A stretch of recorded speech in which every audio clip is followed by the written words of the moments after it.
સ્થાનિક સ્વરાજ્યની ચૂંટણી માટે આજે ફોર્મ ભરવાનો છેલ્લો દિવસ અમદાવાદમાં ભાજપ કોંગ્રેસના ઉમેદવારો ફોર્મ ભરવા માટે પહોંચ્યા। ખાડિયા વોર્ડના ભાજપના ઉમેદવારો ફોર્મ ભરવા માટે પહોંચ્યા। ખાડિયામાં ભાજપે હેતલબેન નાયક, શ્વેતલ શાહને ટિકિટ આપી છે। ખાડિયામાં ભાજપે પંકજકુમાર ભટ્ટ અને પરેશકુમાર આનંદને ટિકિટ આપી છે કે જેઓ હાલ ઉમેદવારી ફોર્મ ભરવા માટે પહોંચ્યા છે। તો ભાજપ કોંગ્રેસના ઉમેદવારો હાલ આજે ફોર્મ ભરી રહ્યા છે। સ્થાનિક સ્વરાજ્યની ચૂંટણી માટે આજે ફોર્મ ભરવાનો છેલ્લો દિવસ છે। એવામાં ખાડિયા વોર્ડના ભાજપના ઉમેદવારો ફોર્મ ભરવા માટે પહોંચ્યા। તો ખાડિયા વોર્ડમાં ભાજપ ઉમેદવાર અત્યારે ફોર્મ ભરવા માટે પહોંચ્યા છે અને આ સાથે આ ફોર્મનું વેરીફાઈ પણ થઈ રહ્યું છે। સ્થાનિક સ્વરાજની ચૂંટણીઓમાં તમામ પક્ષો તરફથી ઉમેદવારોની જાહેરાત બાદ આજે ફોર્મ ભરવાનો અંતિમ દિવસ છે અને ભારતીય જનતા પાર્ટીના ખાડિયાના ઉમેદવારો અત્યારે પહોંચ્યા છે ફોર્મ ભરવા માટે। પૂર્વ ધારાસભ્ય ભૂષણભાઈ ભટ્ટ પણ અહીં આગળ જોડાયા છે, તેમની સાથે વાત કરશું। ભૂષણભાઈ, ફોર્મ ભરવાનો આજે અંતિમ દિવસ અને મોડી રાત્રે અમદાવાદની યાદી જાહેર કરવામાં આવી છે। ખાડિયાની વાત કરવામાં આવે, કયા પ્રકારનો ઉત્સાહ છે અને કાર્યકર્તાઓ તરફથી કયા પ્રકારની મહેનત ઉમેદવારોને જીતાડવા માટે કરાશે?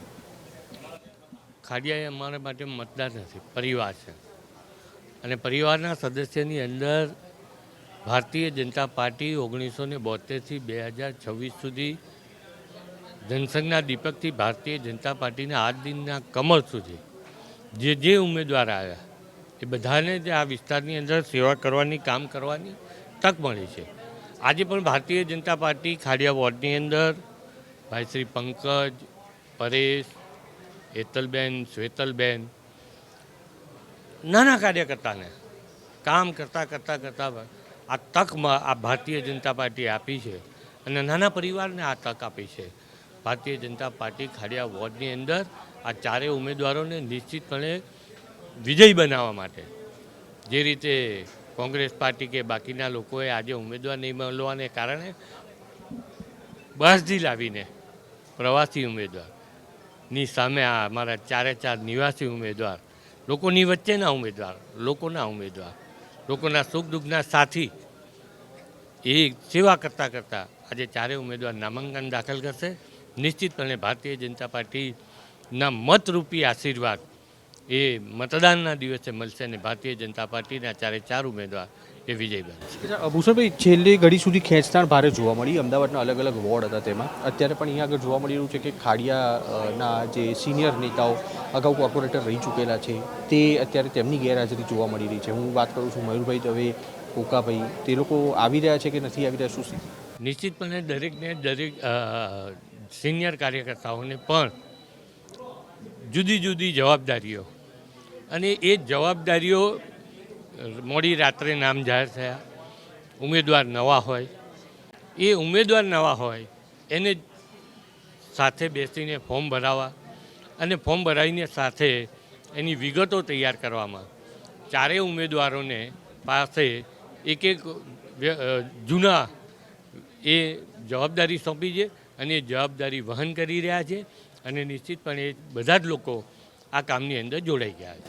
ઉમેદવારો અહીંયા આગળ છે તેમને પણ બતાવવાનો પ્રયાસ કરીશું। પંકજભાઈ ભટ્ટ જેઓ રિપીટ થયા છે અને તેની સાથે બે નવા ચહેરા ખાડિયા બેઠક ઉપર ઉતારવામાં આવ્યા છે, વાત તેમની સાથે કરીશું। બેન, આપનું નામ શું? હેતલબેન નાયક।